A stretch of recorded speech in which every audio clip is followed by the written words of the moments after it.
My wife called me a failed father, but my son proved her wrong in front of everyone. I, 43M, never thought I'd be sharing this story, but after what happened today, I need to get it off my chest. My wife, 41F, and I have been married for 16 years, and we have a son who just turned 15. 3 years ago, she called me a failed father during what I consider the lowest point of our marriage. What makes this particularly hard to write is how the path from that moment to today has been filled with doubt, silent dinners, and countless nights wondering if I was truly ruining our son's future. Let me start from the beginning. Our son was always different from other kids. While his classmates were obsessing over video games and sports, he'd spend hours taking apart old electronics and trying to put them back together. By age 10, he'd already dismantled 3 alarm clocks, our old microwave, and countless broken toys. Instead of seeing this as destructive behavior, I saw a curious mind trying to understand how things worked. It started in earnest when he was 12 and began showing an intense interest in robotics and programming. I'm a software engineer, and naturally, I was thrilled. But this is where the conflicts with my wife began. She wanted him enrolled in one of those premium after-school programs, the ones that cost more than our monthly mortgage payment. Her argument was that proper guidance at this age was crucial for his future. I had a different view. Instead of signing him up for the expensive robotics classes my wife wanted, I decided to teach him myself. I transformed our garage into a makeshift workshop. Nothing fancy, just a sturdy workbench, some basic tools, and a computer I'd built from spare parts. The total setup cost less than 2 months of those premium classes. Every evening after dinner, we'd spend a couple of hours there, working on small projects. My wife's disapproval was evident from the start. At first, it was just concerned looks and subtle comments about proper education and missing out on opportunities, but as weeks turned into months, her criticism became more direct. He needs to be learning from professionals, she'd say during dinner. All the other parents are investing in their children's future. Why are we choosing to be different? I tried explaining my perspective, that hands-on experience and creative freedom were invaluable. That learning to think independently and solve problems was more important than following a structured curriculum. But my words fell on deaf ears. Our son, meanwhile, was flourishing in his own way. He might not have been getting straight A's in every subject, but his understanding of engineering concepts was remarkable for his age. The tension at home grew steadily. My wife started scheduling consultations with private tutors and educational consultants behind my back. She'd leave their brochures on my desk, subtle hints that turned into passive-aggressive statements about parental responsibility.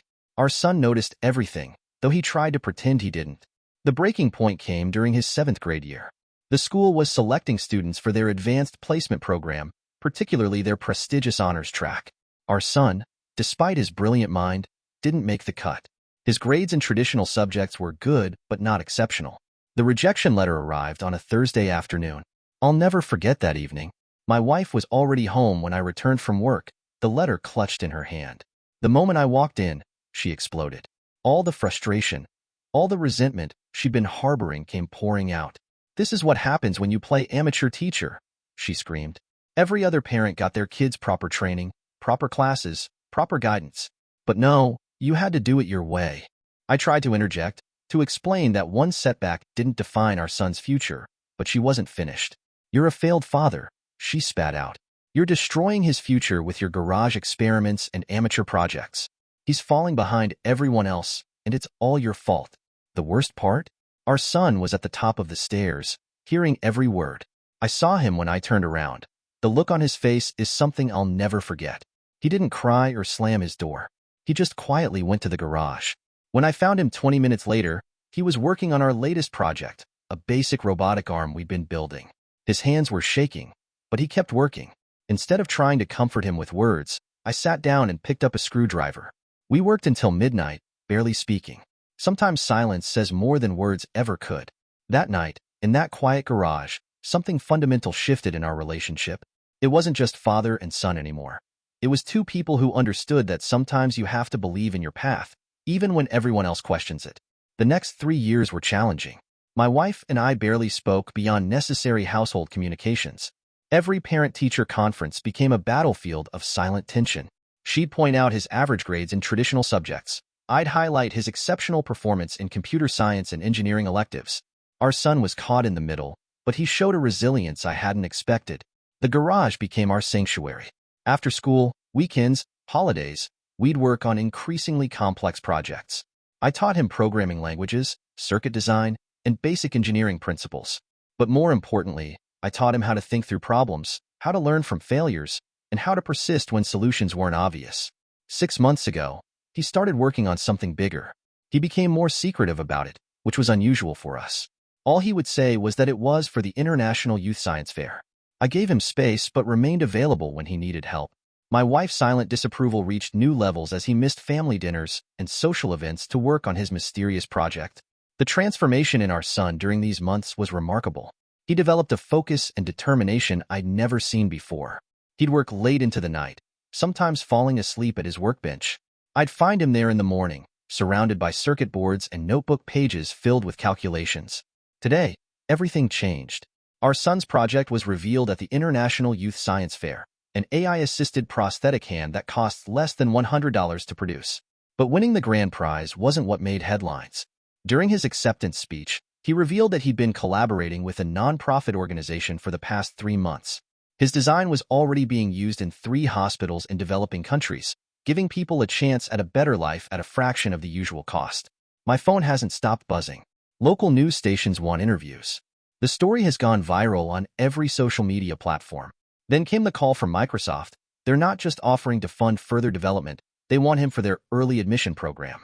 Full scholarship, mentorship, everything we could have dreamed of and more. I found my wife in our bedroom after all the chaos died down. She was sitting on our bed, watching our son's acceptance speech on her phone for what must have been the 20th time. When she looked up at me, her eyes were red from crying. I was wrong, she said simply. So wrong about everything. But I wasn't interested in vindication. I just sat beside her, and we held each other, both crying for different reasons. Relief, joy, regret, pride. Later that evening, our son showed us something that broke me completely, an old notebook from 3 years ago. In it was the first sketch of his prosthetic hand design, dated the night of that terrible argument. In the margin, he'd written, "Dad taught me that failure is just the first step to success." He'd been working toward this goal all along, turning that night of pain into something beautiful. The garage is quiet tonight. Our son is out celebrating with his friends. My wife is handling the endless phone calls from media and well-wishers, and I'm sitting here thinking about all those evenings we spent together. Every failed experiment, every frustrating debug session, every small victory, they all led to this moment. To all the parents out there who might be questioning their approach, trust your instincts.